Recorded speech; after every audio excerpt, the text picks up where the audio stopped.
Oh my, are we streaming? Are we streaming?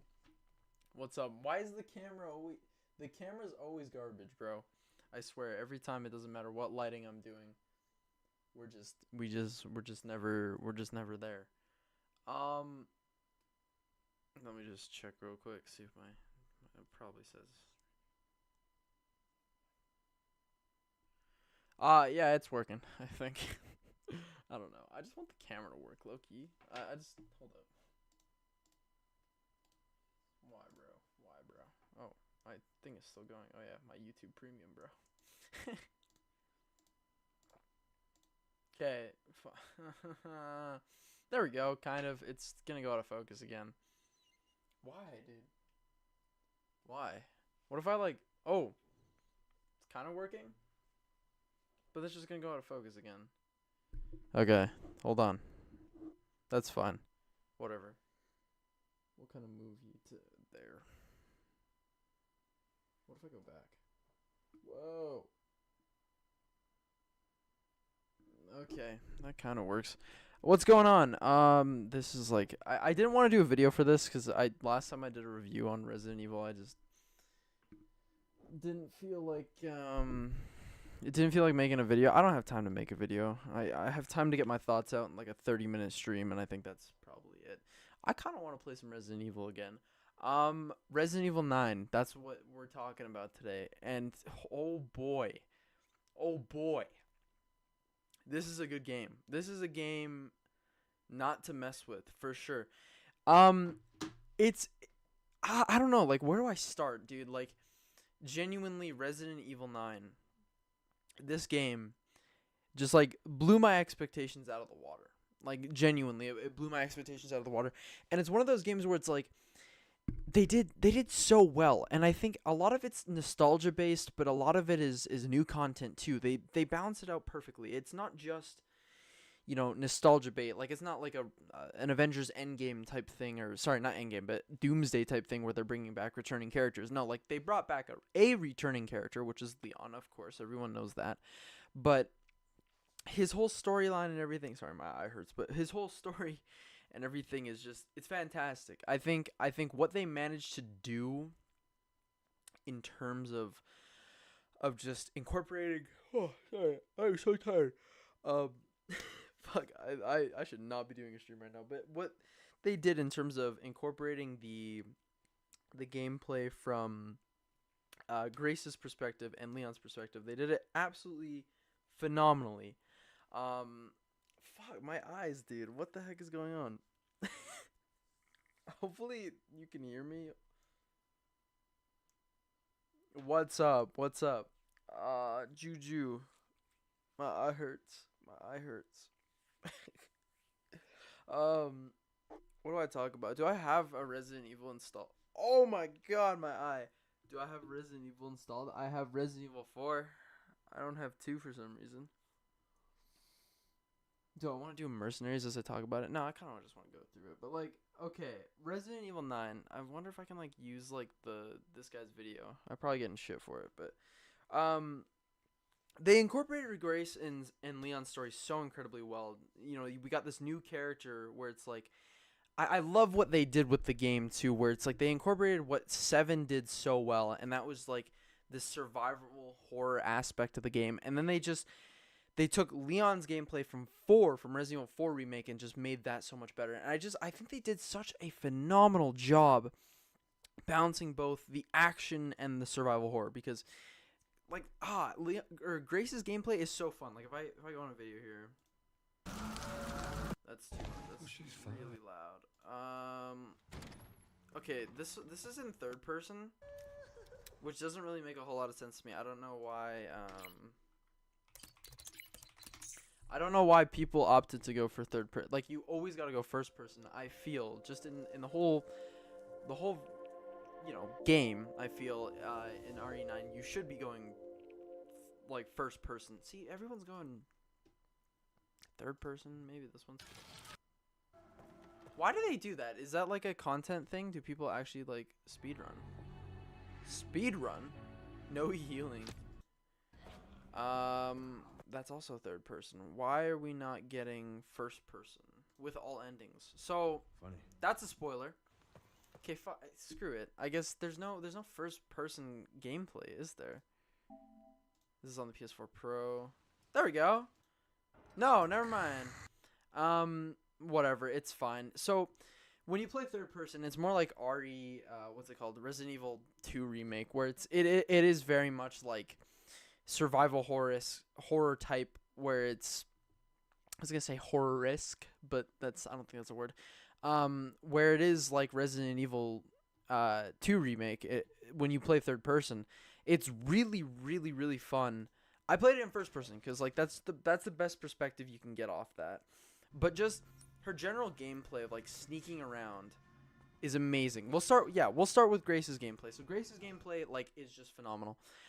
It takes everything good about 7 when you're playing first person and just ramps it up a little bit. Like you're less useless than Ethan Winters, I would say, because you're able to not only stealth sections, and you can also use your environment to your advantage. You also have the, who's this? Put the YouTube. Yeah. You also have the ability to actually craft things and like be able to actually kill enemies effectively using those hemoglobin injectors. I don't know if there's a clip of hemoglobin injectors. Yeah, maybe this will probably get me in trouble. That'll probably get me in trouble for watching that because it's copyrighted, but it's really fun, and it just, that's Leon's gameplay. It's really good though, and I think they balance it out well. Being able to do that survival horror kind of aspect, and you're not useless. That's what I like about Grace's gameplay, is you're not useless. Like, I mean, you're very scared, and part of the gameplay is useless, but or you feel hopeless, I guess. Not useless, but hopeless. And just this game managed to really hit every aspect really well with Grace's gameplay.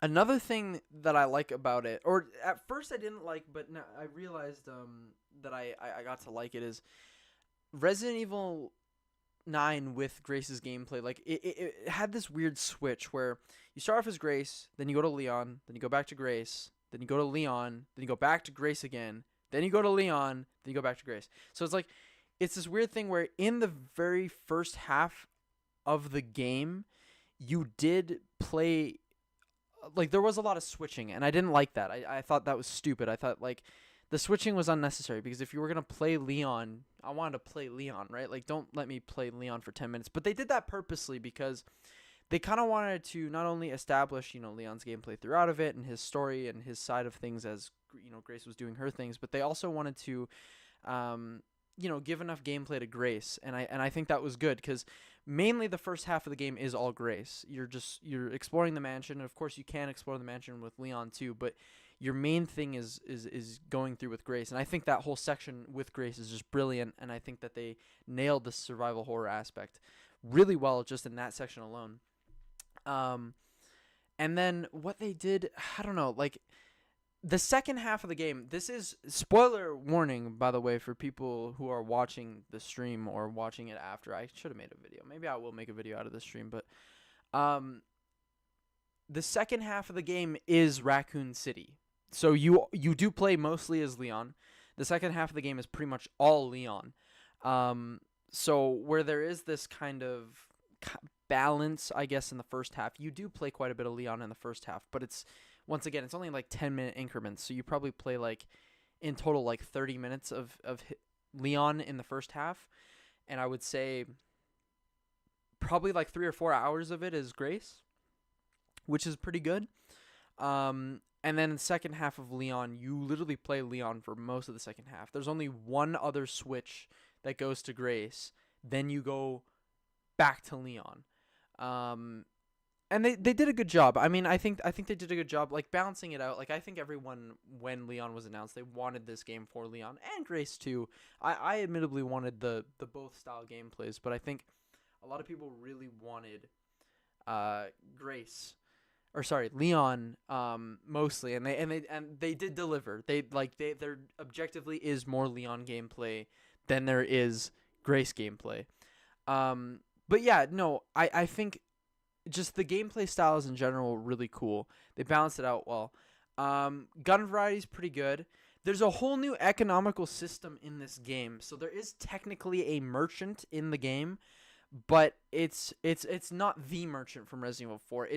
It's a weird system. So once you get to Raccoon City, there is a save station that you get to, and you can end up, because you'll notice in the first half of the gameplay in Gideon's Mansion, you can't save Leon's gameplay at all. It does auto saves, which is good, but you cannot save Leon's gameplay at all on the typewriters. You have to specifically, you can specifically save in the second half of the game with Leon, which is just weird. But the item box, I guess, there is technically an item box, and like kind of not really. The box is not used for storage. The box is solely used for buying weapons. So it is a merchant, kind of. It works the same way as the merchant. So you can buy guns, you can sell guns or other things. You can't sell trinkets. There's no such thing as trinkets in this game. It's a new. Okay, this is actually really cool. The way you get kind of currency with Leon, so that you can, like, buy weapons and stuff from this box. Let's see if I can find it actually. You'll see it in the first half of the game. It's after the spider fight, I know that. And it might be, yeah, so it should be around here somewhere. There we go.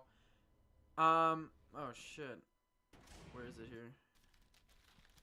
So you'll get, that's the box, but I don't know if this player goes in depth. So there's the box. So there's this thing called the tactical tracker, and what it'll do is you keep it in your inventory the whole time, and you actually can't remove anything from your inventory unless you sell stuff, and you can't sell the tactical tracker, obviously. Its value is 0. I think you might be able, no, you can't actually. What's cool is you can get like these little attachments over the course of the game that kind of add on to this, but what it does is it values your kills. So the more kills you get and the more combos you perform and stuff like that, the more currency you're going to get off this tactical tracker. And then throughout the game, you'll get like these little attachments that'll eventually like boost the amount of currency you get. And they're limited. So you basically just sell that little thing, but they will help boost the currency that you get. And it's a really neat economical system in this game, because the currency isn't, picked up by like in Resident Evil 4 Remake, there was the pesetas that you would get off from destroying boxes or killing enemies. In this game, it's solely based off of like just this tactical tracker. It's really cool. And you can still sell weapons, you can still buy things. There is a weapon armor upgrade, which, in fact, I never got the third armor upgrade, which is stupid. I don't know if I just missed that, but there should technically be a third upgrade, and I only got it to body armor level 2. Don't know if I messed up. I explored everything, so I'm assuming I didn't. Maybe it's in like a harder game mode or something like that. But and you can unlock, there's certain tactical guns that you can get. The guns do shift. Like if you do find a lot of guns, so you don't need to buy guns, but like with the amount of stuff that you get, you might as well buy the guns. I had a lot of currency left over. I didn't max out my guns at all. So the cool thing about this game is you can upgrade your guns like in Resident Evil 4 Remake, but the neat thing is you upgrade certain sections of the gun. So you can upgrade the capacity, so your mag can be an extended mag. You can add sights to your guns. So what's kind of cool about this game that they added was the pistol has like a crosshair, like a sight, an actual sight that you can use, so you can zoom into first person, which is really neat. I didn't use it because I think when you're playing Leon, you shouldn't zoom your handgun into first person. I think that's stupid. I did use it for the shotgun, but even that's kind of weird.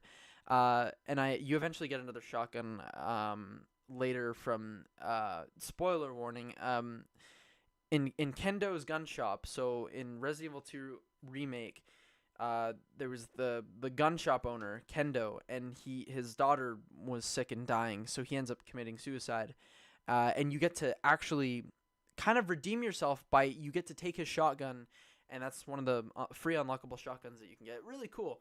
I like how they connected that. And so that one I didn't add any sights to, but I did add sights to the tactical shotgun. And then, of course, you can... So your muzzle will get the power. I basically just only upgraded the power, but you can upgrade the stock, the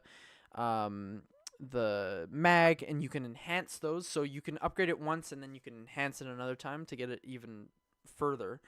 But not all those guns are limited, like, to that specific game. Like, you can...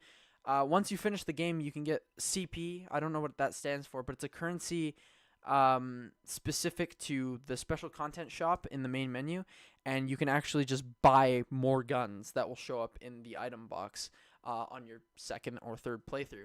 And I think that's kind of cool, because there's a lot of guns where it's like I wish I could use them, because I saw like some spoilers when I was finishing this game, and it's like I wish I could use that gun, and now I know how to use that gun. There's also infinite ammo, as of course, like all of that stays the same.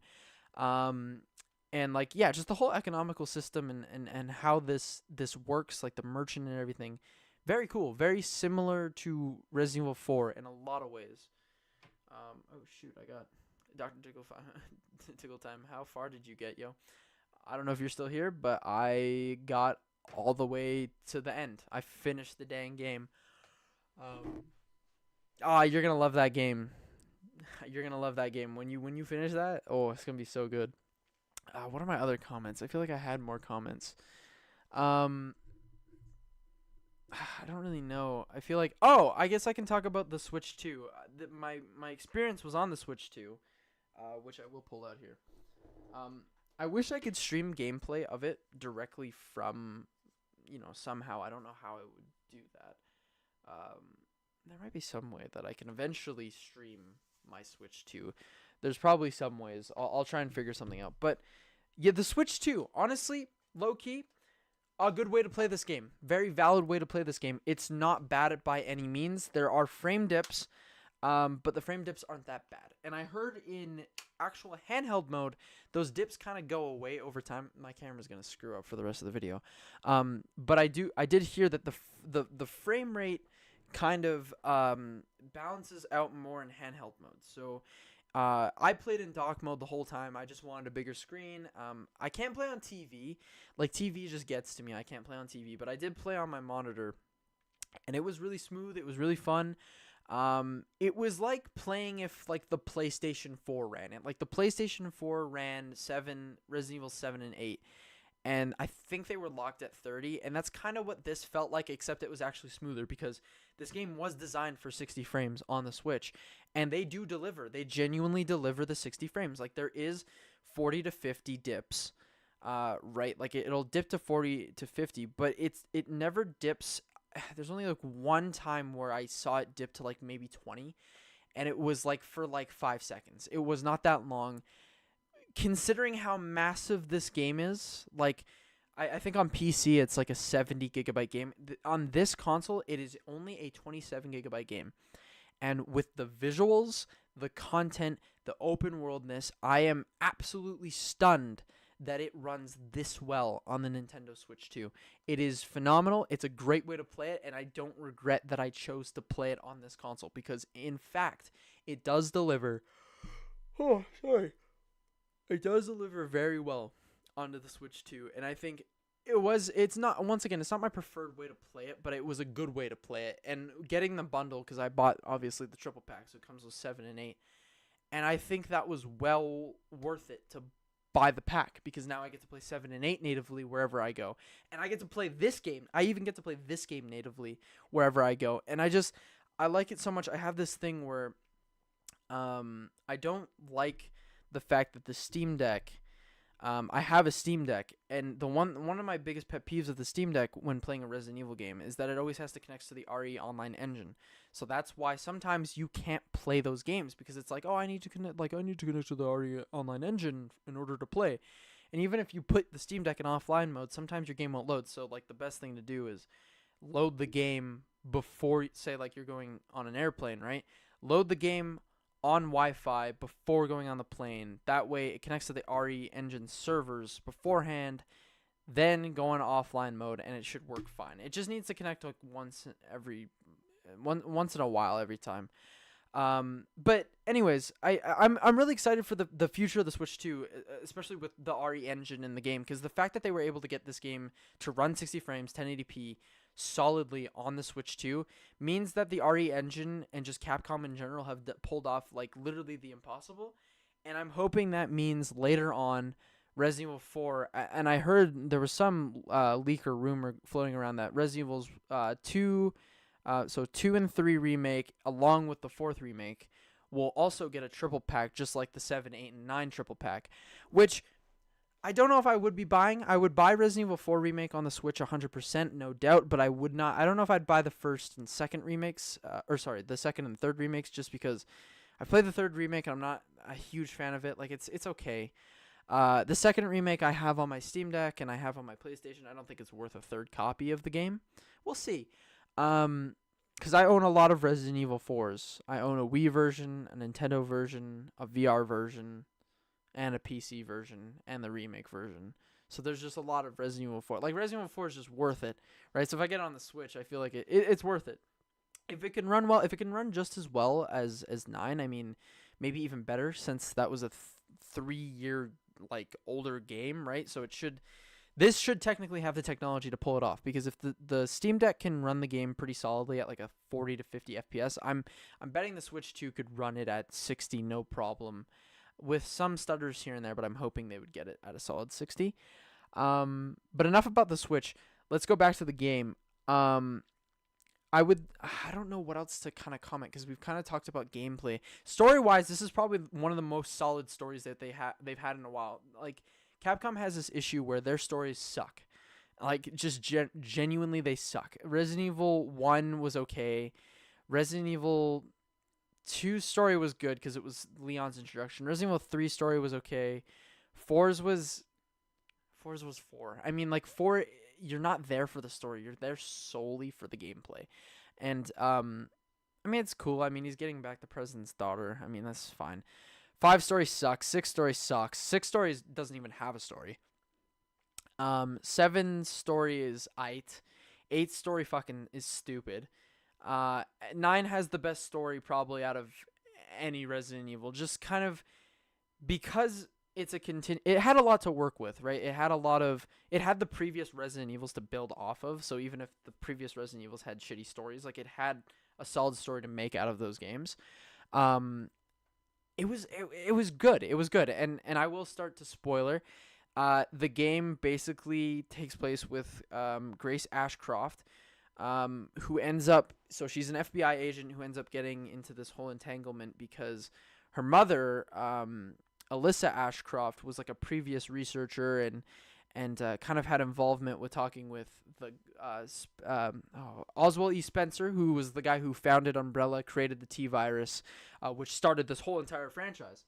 And it's really neat because they, like, Grace's only connection and reason for being there is solely because she is, like, actually technically the daughter of Oswald E. Spencer, which was kind of a weird twist. And everyone thought that, like, oh, maybe Grace Ashcroft has, like, antibodies or something to do that would help release Elpis or be like a cure to something.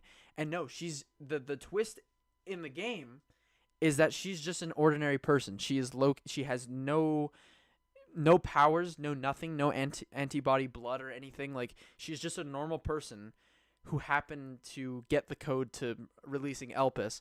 And Elpis, fun fact, doesn't end up being an infection or a virus. It ends up being an antiviral cure to all T-virus strains, all everything. So with this cure, you can literally just cure any infection, which is really cool. And it was to make amends.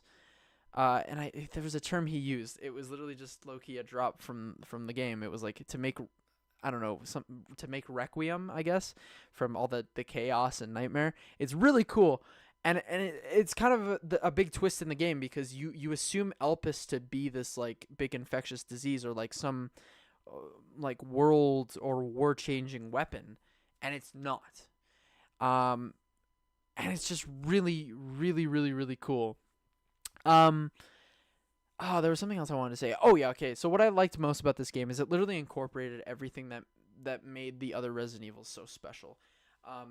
It incorporated Resident Evil, 1's story of Oswald E. Spencer. Two, it incorporated literally Raccoon City from Resident Evil 2. You get to revisit the RPD, the garage, all the sections that you would have opened in. It felt a little more scaled down, but I think that was kind of just because I was on the Switch too, and you play a little bit more fast paced, right? Because in Resident Evil 2 Remake, you play in this like big RPD and you're slower paced, whereas in like this game, you're an experienced Leon, and it's more, I don't know. The RPD felt smaller, but I think that's literally just because it got nuked. You get to explore the RPD, so right, and then Resident Evil 3, obviously that takes place in Raccoon City 2, so there's some references to that. Resident Evil 4, it literally takes the gameplay aspects from that, and Resident Evil 4 massively improved, or the remake, sorry, massively improved on all the gameplay that Leon had in the original. It takes some elements from 5. In some ways, I can't exactly put a finger on it now. Resident Evil 6, it takes a lot of the finisher moves, right? So everyone liked the finishers and stuff in that game. The whole new parry system's cool too. I'll get to that in a bit. Resident Evil 7, it took the survival horror aspect, and Resident Evil 8, same thing. It took the survival horror aspect, right? That first-person gameplay if you play as Grace, and it's just really cool. One thing that I do want to count or talk on is before I get to some, I'll get to some later like spoilers. I really want to get into the spoilers, but the whole parry system's cool too. So everyone thought that the parry system, you get like Leon's hatchet. Everyone thought that Leon's hatchet was limited, or that you would have to like go around the map and collect like sharpening stones to like sharpen Leon's hatchet. No, it's actually infinite. Technically infinite. It can break, but when you break it, you can just resharpen it. The cool thing about it is that like you think, oh, it's infinite, so you'll never have a problem, right? No, you can actually have a problem in this game, because if it is limited, so the durability on it can be there's like perfect parries too. So perfect parries will reduce the durability damage done on it. If you don't do a perfect parry, your thing could break in one shot, which is really bad. The thing is though is that they've actually done it really well, because there are certain situations where you're playing the game and the hatchet, if you aren't careful, it'll break, and then just mid-fight you'll want to parry, but you can't parry because it's broken. So I think it's really neat, because like of course it just teaches you to run away and then just sharpen it and then come back to the fight. But sometimes you can't do that. Sometimes you're in close quarters, and it's really, really, really fun. And I think they incorporated that really well. And I do like the fact that it's infinite, because if I had to go around the map or get like stupid sharpening things, I think I would hate that. They would have to make the durability through the roof if that were to happen. What's another thing? I think just Leon's gameplay in general is really fun. There's a couple more finisher moves, right? So you can finish with the hatchet. You can still roundhouse kick the enemies. You can still aim for the head, aim for the legs to get them staggered. There is a thing where Leon will automatically finish an opponent or enemy if you kick them against the wall and they're low enough health. You can't actually tell if they're low enough health, but the game will prompt it on its own. If they're low enough health, he will kick an enemy into the wall and then kick their head, which is also another thing that I can comment on. One of the cool things about this game is they decided to kind of bring back Crimson Heads from the first game. So Crimson Heads, for anyone who doesn't know from the first game, is if you kill a zombie and you don't finish them off properly by either blowing off their head or burning their body, they actually come back as Crimson Heads, so stronger versions of the zombies, where they're faster, they will do more damage, and they will beat the shit out of you. And what's cool about this game is they've brought back that same thing. So when playing Grace's gameplay, this is what's super neat about. Oh, and I have so much more to comment about Grace's gameplay, but what's cool about Grace's gameplay is that they've managed to bring back this concept of Crimson Heads. They're called these ones are called Blister Heads, and basically, if you don't finish off a zombie, if you don't hemoglobin inject them or finish them off properly, which with Grace you actually can't finish off zombies properly, you will most likely only just kill them to a certain point. They will come back as a Blister Head. Which is really neat, because it kind of has you strategizing a little more. throughout the game, you really have to strategize what you do with Grace. So you have to rely on who you're gonna kill, or like what zombies you're gonna kill effectively, because they could come back as blister heads. And I think that's really cool. And they are stronger, they are faster, they're really scary, they're terrifying. And you just got to make sure you finish them off because they will come back. Um, Enemy variety is another thing I wanted to get to too. This is really cool. So not only do you have to strategically play really well with Grace, the blister head thing goes hand in hand, but there's also a point to the game where there are over 100 different personalities that they worked on with every single zombie in this game. Now, I don't think there's like 100 different zombies in this game. I don't. Once again, like I was just enjoying the gameplay. I wasn't getting into the nitty gritty of it. But like the coolest thing is they've made 100 different personalities for zombies. To name a few, there's some that clean. So they'll go around the map and see a mess, and they'll try and clean, and they'll stay in one area. There's some that sing, which can use like a high-pitched voice to like deafen you and actually like make you staggered. There's some that are blind and rely on hearing. They really are sensitive to hearing. There's some that there's like the butcher in you only encounter him. Actually, you do technically encounter him twice. The butcher is one of the main ones when playing as Grace. And that one's cool because he'll just go around the map. What's up? Hey, what's up, Kipex? I just want to make stream real quick to share my thoughts. So yeah, the cool thing is that they've implemented like the butcher, which he has a lot of health. But he will patrol the map.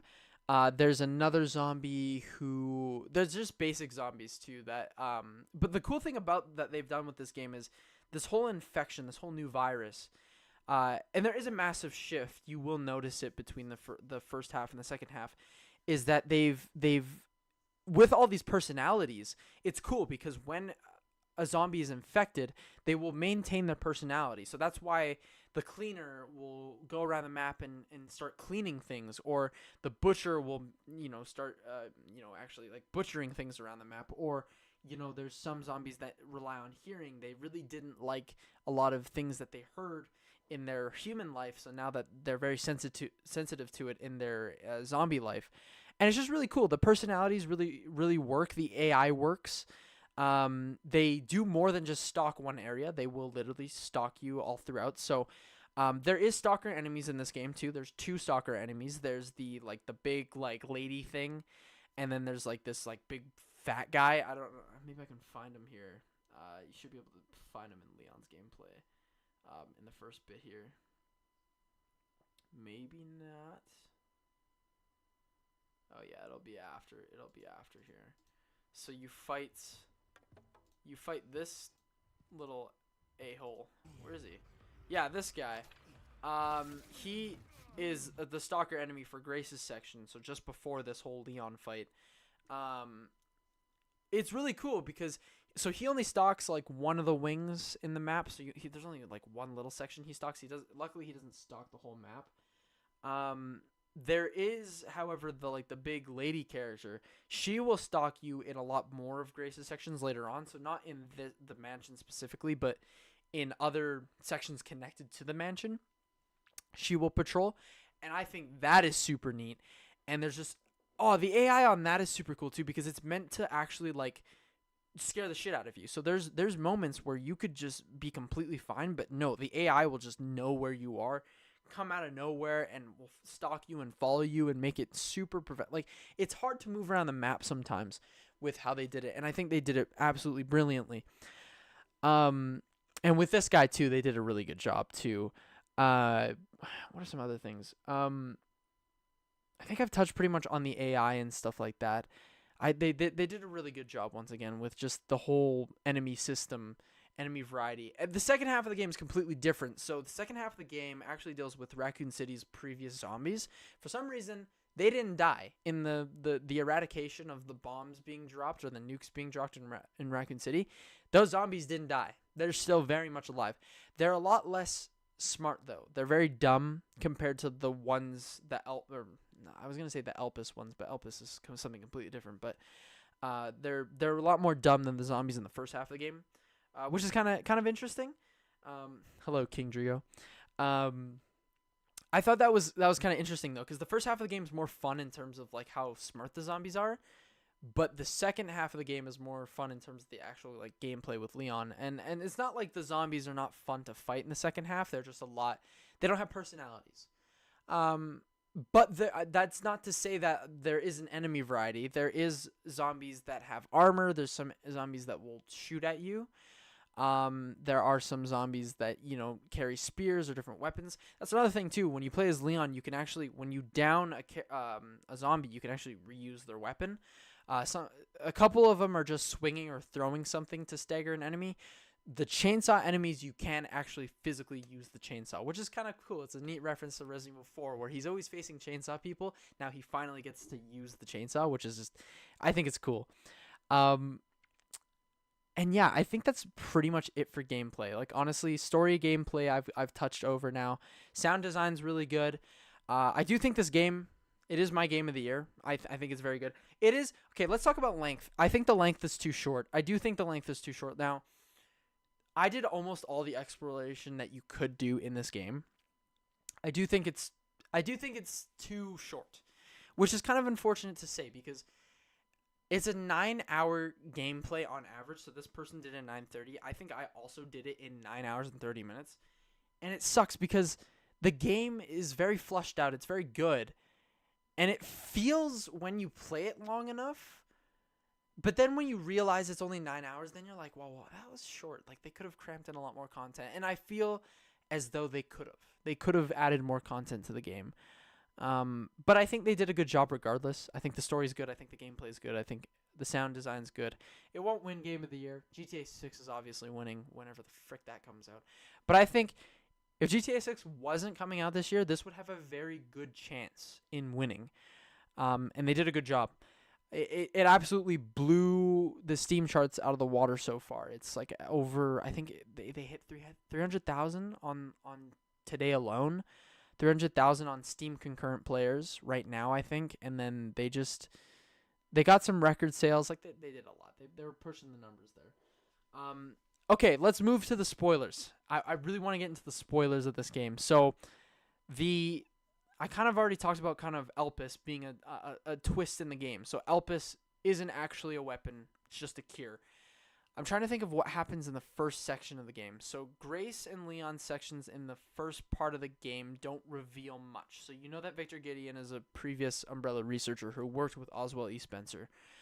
That really doesn't reveal much. What reveals a lot that I would say is closer to the first half of the game.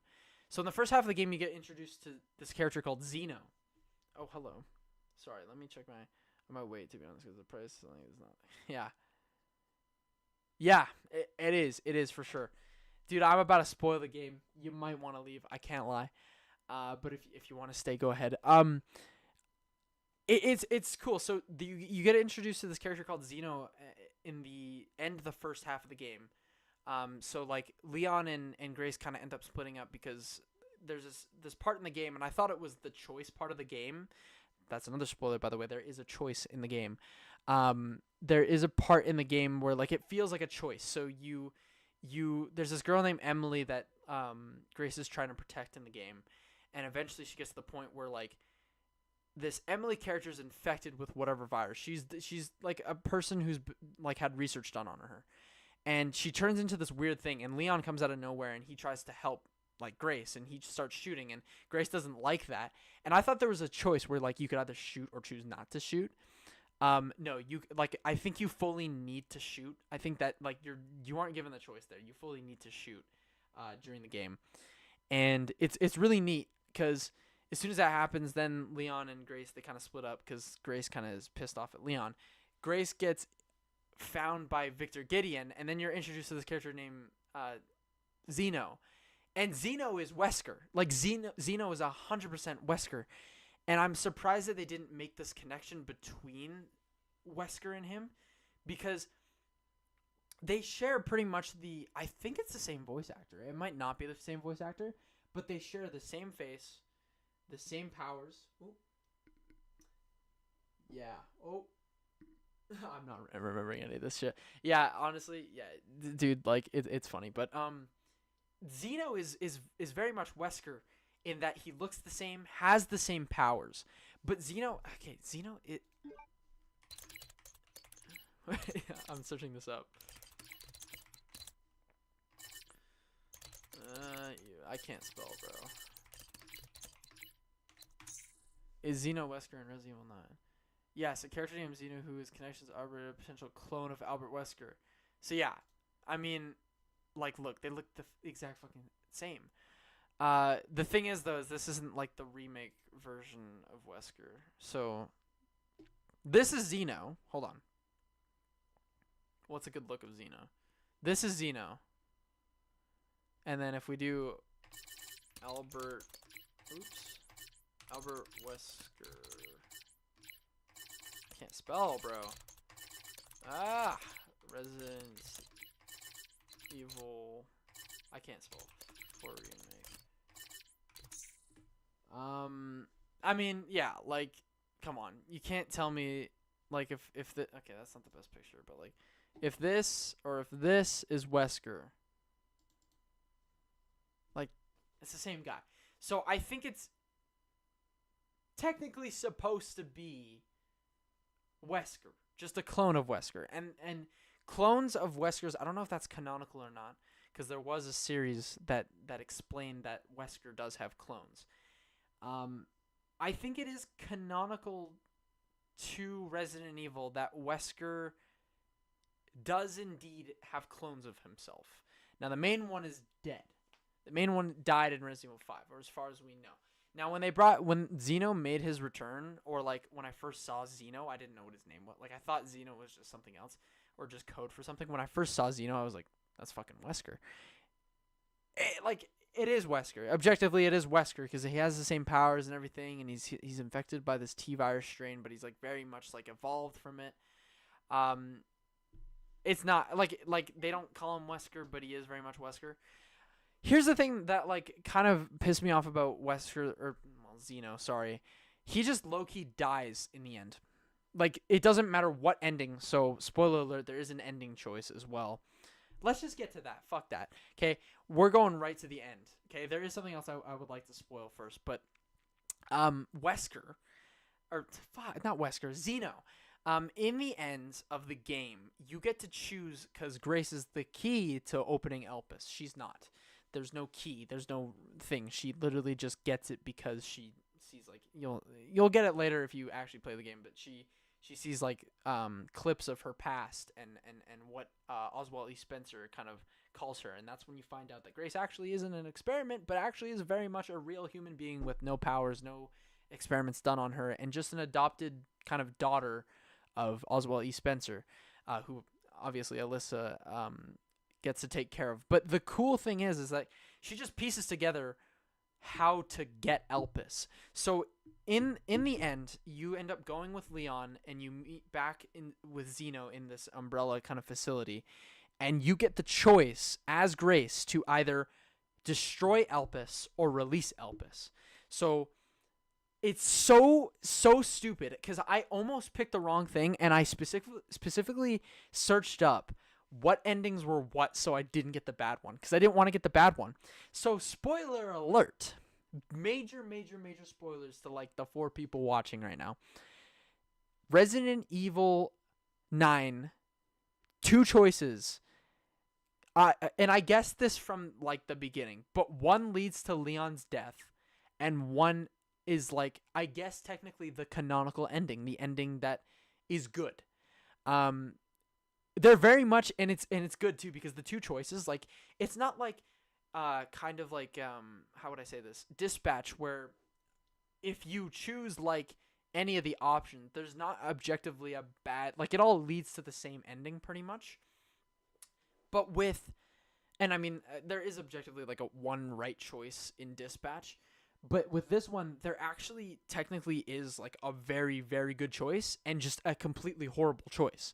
So if we'll get the bad one over with, if you destroy Elpis, Leon dies. But he doesn't die in the way that I thought he would. I thought that the virus would take him over and he'd just die. No, he actually full on just gets bodied by Xeno. So if you destroy Elpis, like Xeno gets pissed off. Leon helps Grace escape, or like kind of pushes her to the side onto this like lift thing that goes up, while the whole facility crashes down. And Leon tries buying Grace more time by fighting Xeno. Xeno beats the shit out of him, and then just shoots him in the head. So that is the bad ending. In the good ending, you cure. So in the good ending, Elpis gets released. You find out that Elpis is actually just a cure. Xeno ends up accidentally curing himself, and he ends up dying to Victor Gideon. Then Leon gets cured, and you actually get an extended gameplay. So you get to play Leon and fight Victor Gideon in the end. And then there's a post-credit scene where there's that Emily girl that I was talking about before. Grace ends up adopting her. Leon ends up surviving. You get saved by Chris Redfield's team. Very cool. So the BSAA do very much make a return into this game, but I don't.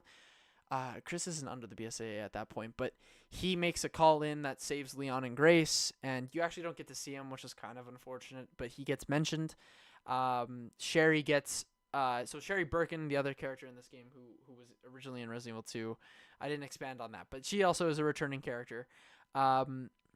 She kind of helps Leon throughout pretty much the whole game, which is really neat. I thought she was going to end up fighting or coming into contact, but no. She ends up getting cured. Leon ends up getting cured. Grace ends up, adopting Emily, who we thought was dead because Leon was shooting at her, but no, she very much is alive. And she ends up getting adopted, and everything and all things happen really well.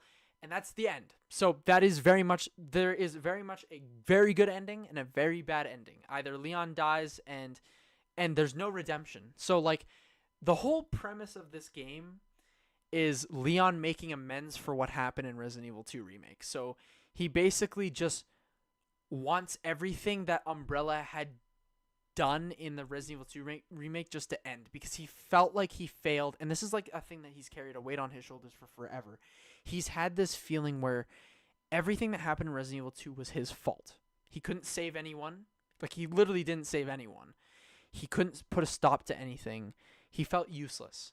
And now he's come back, and now he feels like he has the power to do it. And even in Resident Evil, this is hinted in Resident Evil 4 Remake too, because he wants things to be different, and he ends up saving Ashley, and things ended up being different, but that wasn't enough to kind of right the wrongs of the past, right? He wanted to do it where it all began for him.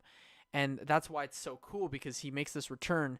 And in the bad ending, he kind of has his redemption. He saves Grace, but he ends up dying.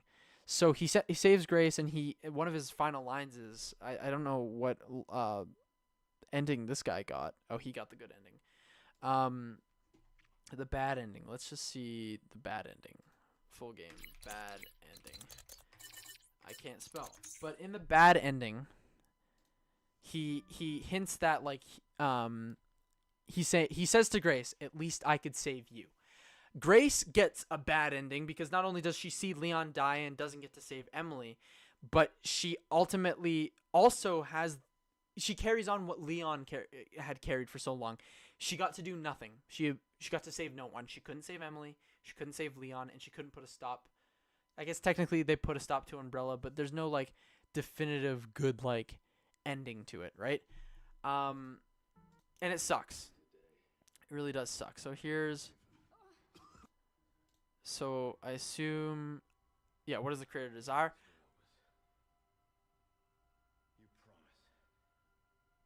Oh, that's cool. So if you destroy Elpis, it reads back.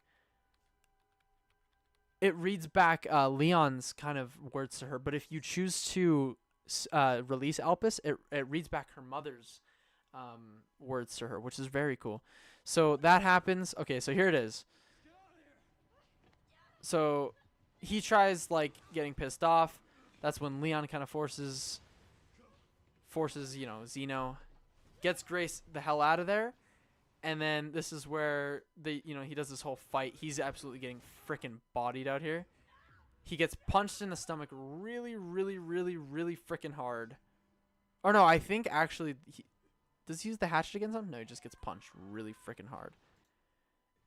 And he says, this might be on the Switch too, actually.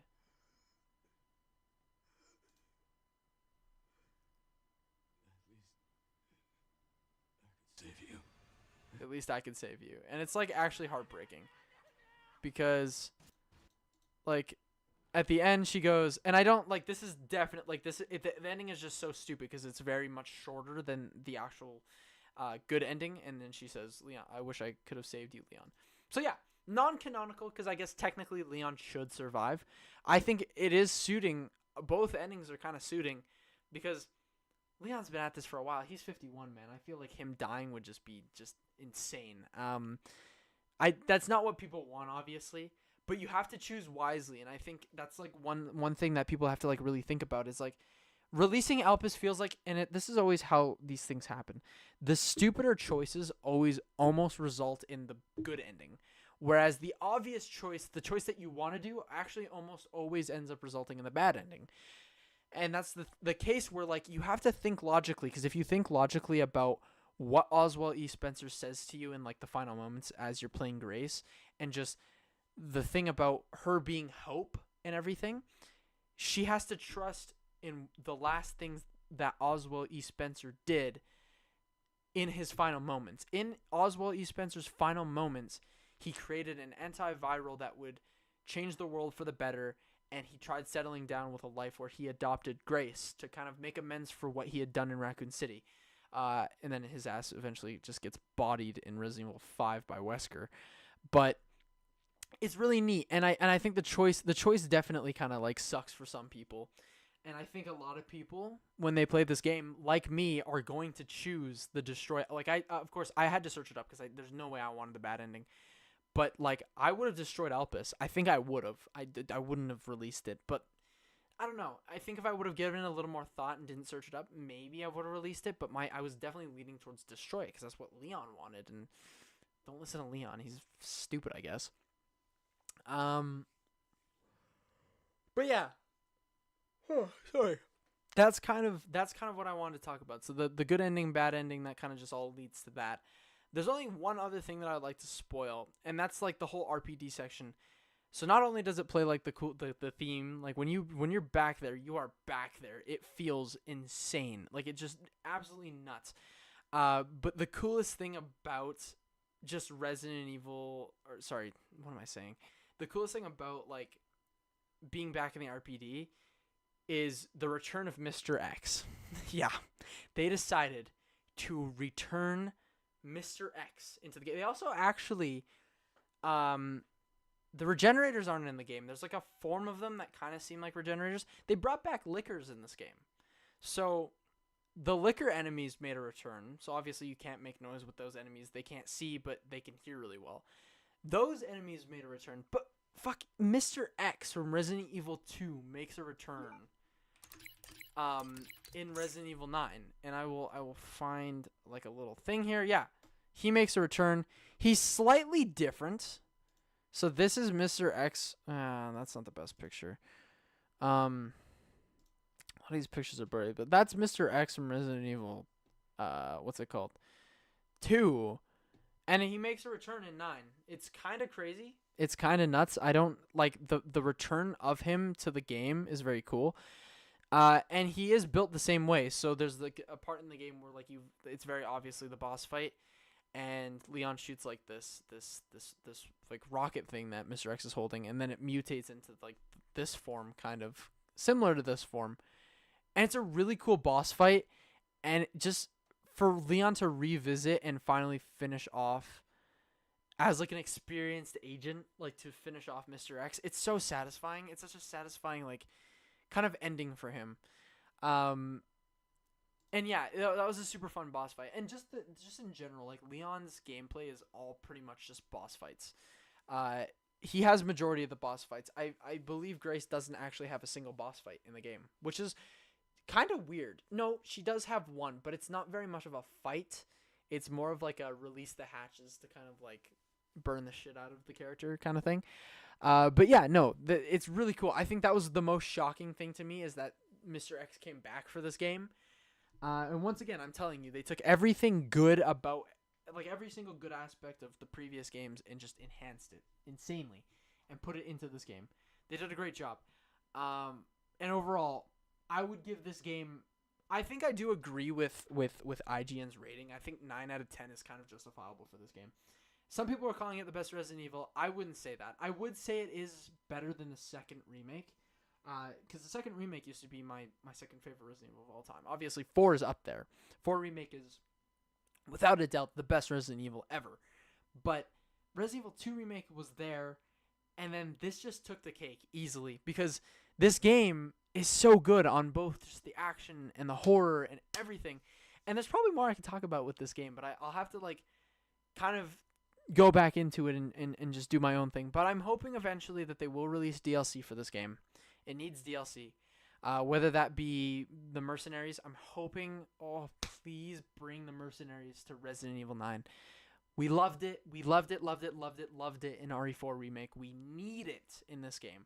I hope they bring back Mercenaries. I hope they bring an expansion of some sort onto this game. So whether that be Leon or something, I want to see it happen. I want to see some extra bonus content. There is deluxe content you can get. I don't know if I want to pay $20 to get deluxe content. I just don't think that's worth it currently right now. But like, this game is amazing. This game is insane, and I can't think of anything more to comment on. I feel like I've hit everything.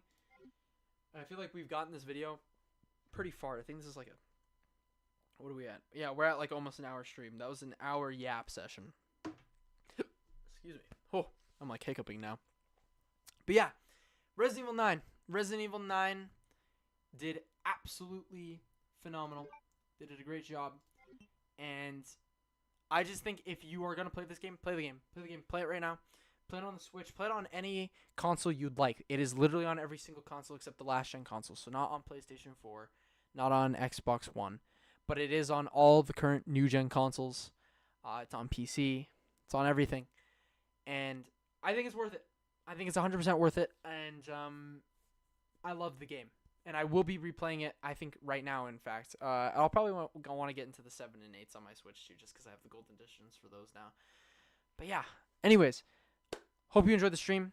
For anyone watching after, or for anyone who did watch the stream, thank you. For anyone watching the stream after as a just kind of replay back video, hope this does well. I hope this kind of helps. This is great. This is great. It was a great game. And yeah. So thanks to you guys so much for watching. Hope you enjoyed. We will see you in the next video. Hopefully, I can do some Resident Evil 9 content soon. Maybe possibly even record it. But anyways, we'll see you guys later.